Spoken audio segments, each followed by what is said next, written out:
When business leaders want to maximize employee motivation, productivity, and efficiency, does money talk, or are there better ways to get employees to work hard and provide greater value to the organization? Dr. Karen Sedatole is Interim John H. Harlan Dean at Emory University's Goizueta Business School. She is an award-winning researcher and an expert in the areas of reward systems and employee performance measures. Dean Sedatole, thanks for joining us today to explore money as a motivator. Thank you, Sharon. It's a pleasure to be here. The effectiveness of bonuses or cash incentives is pretty well documented, but the success of financial rewards can depend on a number of really important factors. Absolutely. And first, we should talk a little bit about what we mean by financial rewards. Typically, when we talk about financial rewards or monetary rewards, we're talking about cash bonuses that an organization might pay for a certain level of performance. But it can come in other forms. It can come, for example, in the form of corporate stock or stock options, really anything that has a monetary value. In fact, it could, I suppose, even come in the form of maybe gift cards. But the key is that the monetary reward is tied to some performance outcome. And so we have to have a way to assess or measure that performance outcome. And you're right, there's certainly plenty of evidence that people respond to monetary rewards. Plenty of evidence that monetary rewards do influence behavior and improve performance and increase effort. But it's not always the case, and it doesn't work equally well in every setting. So for example, given that we have to be able to assess performance, we have to measure performance, the effectiveness of a monetary reward really depends in part on how good of a performance measure that you have. There's actually an art and a science to measuring performance. And so we have to have performance measures that do a good job of measuring that level of performance. So we talked about different characteristics of performance measures that make them good candidates for use in monetary rewards. And one of those is that the performance measure has to be, the way we talk about it, is sensitive to the employee's efforts and actions. Another way to think about that is controllable. So if I work really hard on a certain project, it has to be the case that the performance measure, the measured performance on that project, actually improves. If my efforts have no impact on the performance measure, then that performance measure isn't going to do a very good job motivating me, even if it is tied to rewards. It's also important to have a measure that doesn't have a lot of noise in it, has a certain level of precision, because there can be a lot of things in our environment, and certainly we're seeing that now in this world of COVID. All kinds of things are impacting organizational performance that have nothing to do with the efforts of the employees in the organization. So a precise performance measure. And then lastly, we'd like a measure that's what I call congruent with the organizational objectives. And that is to say that if the measure improves, then it truly is the case that the organizational performance is improving and the organization is better off. And so one of the things we really need are good performance measures. There's another aspect that can determine how effective monetary rewards are, and that is the nature of the task. So there's some evidence that monetary rewards work really well and work perhaps best for jobs that are somewhat mundane, or some might even consider boring tasks. For example, maybe an assembly line worker who's engaging in assembly of a particular type of part. Monetary rewards, for example, a piece rate, where I pay that person some sum for every unit assembled, work really well in that kind of settings. But what about in settings that are more sort of managerial, and they're more perhaps interesting and maybe even have an element of creativity? There's, some people would argue that those types of activities are intrinsically motivating, and that people will engage in those activities and work hard at those kinds of jobs because they find them enjoyable. So for example, a scientist or an astronaut or a physician. And if we begin to provide monetary rewards, some would argue that that could actually undermine the intrinsic motivation and actually lead to worse performance. So it's really interesting to think about different kinds of tasks. So the thinking goes that creative settings, monetary rewards actually can kind of crowd out intrinsic motivation. And we see this, for example, in nonprofit settings, where nonprofit settings, people are typically paid at lower levels than in for-profit settings. And perhaps that's because that they're more intrinsically motivated. And so the monetary rewards won't be quite as effective. So in certain situations, is there a potential that pay for performance can actually backfire? What are some of the unintended consequences of overplaying, say, that money card? Absolutely. And I think it's important to remember a couple of principles about performance measure. One is it's very difficult to change behavior without measuring outcomes of that behavior. And in fact, that's what this entire conversation, I guess, is about. But the other principle is you get what you measure. So if you pay for a particular type of performance, more than likely you will get that performance. And that's where things can sometimes go awry. Here, an example that many of the viewers may be familiar with is Wells Fargo. So Wells Fargo, a large banking institution, their objective was to develop lifelong relationships with their banking customers. And that was their strategy. Relationship banking is what they like to call it. But the measure they used to assess the performance of the account managers was basically a measure of cross-selling. The number of accounts that each individual customer opened up at the bank. And of course, the idea sounded good, right? If you have a customer that has many types of accounts at the bank, then the chances are that you have a very rich, meaningful, deep relationship with that customer. And in fact, I think they had a slogan, 8 is great, meaning they strive to open up 8 accounts for every customer to have that deep relationship. Of course, we probably all remember what happened is that some of their employees began opening up accounts without authorization of the customers. And they were meeting that performance objective. They were opening up accounts. And of course, that's not at all what the organization had intended. And the results, of course, were disastrous. There were millions of dollars of fees and penalties and class action lawsuits. And so that's an example of when monetary rewards can sort of go awry. And it boiled down to a problem of the performance measure not being reflective of truly what the organization was trying to measure, was trying to achieve. Well, as you said earlier, it does turn out that we are not solely motivated by money. What are some of the other highly motivating factors that improve performance? Yeah.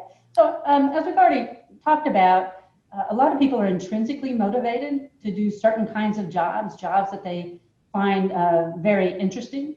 And as I mentioned before, we see this a lot in nonprofit settings. If a person really believes in the mission of the nonprofit, they're intrinsically motivated to work for that mission. And they might even not need high levels of pay, and monetary rewards may not really have that large of an effect. And so this intrinsic motivation is very real in a lot of contexts. I would also say social norms play a role, especially in settings that have teamwork, group efforts. People don't want to let each other down, right? And so there's often an expectation formed regarding what is appropriate behavior and some of social pressures to perform well. So I would say social norms can be very motivating in a lot of settings. Lastly, I think fairness is a big trigger for motivating performance. If people feel like, there's plenty of evidence that if people feel like they are being treated fairly by their employer, by their supervisor, by the organization they work for, then they will reciprocate. by giving back to that organization in the form of, working hard. So I think fairness is also a key motivator for performance. Well, when it comes to economics, the way we think, whether we're reflective and take our time or make an automatic snap decision, doesn't always work in our favor, which is contrary to that economics theory of Homo economicus. Why are we not always rational? Why does that happen? So it is true, we're not all Homo economicus, and that just refers to a very calculative, rational economic being, kind of the way that economists have historically thought about the way people behave. But more and more we know, and there's now behavioral economics and economists that have provided plenty of evidence that we don't always act in those ways. Daniel Kahneman is a Nobel Prize winner.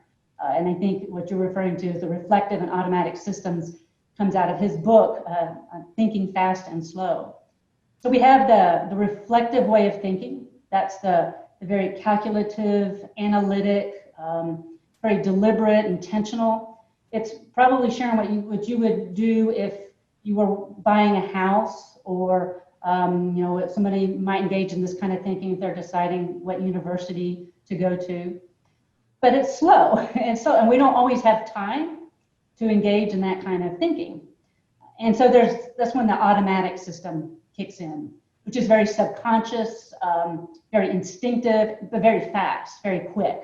And most of our behaviors are really driven by that that automatic kind of thinking. And the reason the problems this creates is that it leads you to take what we call mental shortcuts. Because you're needing to come to some kind of decisions very rapidly, your mind takes these mental shortcuts. As an example, a supervisor that's needing to evaluate many employees might engage in a mental shortcut that we call a halo effect. And that's where if you observe one attribute of an individual, you assume another.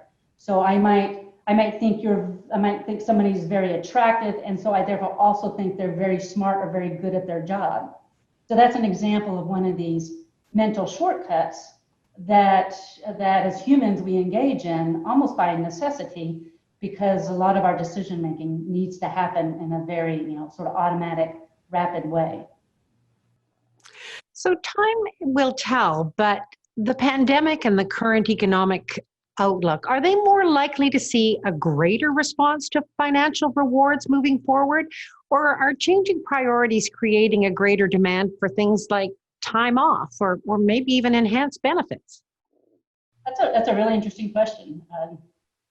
I guess on the one hand, what we're seeing in terms of the economic outlook for the country right now is creating income insecurity. And so in that sense, I think people are very concerned about income and about their compensation. But on the other hand, of course, the pandemic and everything we're all living through right now, if nothing else, it has, I guess, taught us, many of us, that money is not the only important thing. There's a lot of things that we are all now focusing on in terms of what's important to us. Just as an example, I am making a conscious effort to go to local restaurants because I want to support the local restaurant, even though I might be paying more, than I would at say a chain restaurant. But it's important to me because I realize the importance of those kinds of small businesses in the community. So one thing I do think is true, kind of going back to where we started, is that it's very difficult to measure performance in the volatile state that we are in today, both the economic volatility and uncertainty around the pandemic. Performance measures that in sort of normal circumstances might be perfectly good may not be as good during these volatile times. So give you an example. Customer satisfaction is a performance measure that many organizations use and hold their employees accountable for, making sure that customers are satisfied with the products or service that the organization offers. But how good of a measure is customer satisfaction in service settings when we're all having to socially distance and wear masks? And so that performance measure maybe now is actually not as good a performance measure as it once was, and maybe will be again. But there's too many other things impacting that performance measure. I think more worrisome to me, though, is in terms of the disproportionate effect of the pandemic and the economic situation we find ourselves in on different employees in an organization. As I mentioned earlier, one of the important factors about compensating employees is creating a sense of fairness. And so if the pandemic and the economic downturn is disproportionately affecting some employees more than others, then that's really going to undermine that sense of fairness and will undermine any performance benefits of a system of monetary rewards. So I would expect to see maybe companies shifting away their focus on outcomes, both because performance measures may not be as sort of informative about how the employees are doing, and because there's more noise in that performance measure, and because the situation may be disproportionately affecting some employees more than others. We're seeing that in higher education. There's been studies showing that male faculty members, their publication rate is increasing during the pandemic, but female faculty members is not increasing and may even be decreasing during this time of the pandemic. And the thinking is that the female academics are having to take on more of the burden at home with the children, et cetera. So it's that disproportionate impact on employees that I think is going to be very impactful on the way in which companies should be thinking about how to compensate employees, at least in the near to medium term. Talk about the importance of fairness. In times of economic insecurity, how is the appearance of monetary incentives affected? For example, the case of annual bonuses for executive positions, where oftentimes millions are handed out. Yeah. Well, we've seen this before. We saw this back around the time of the 2008 financial crisis.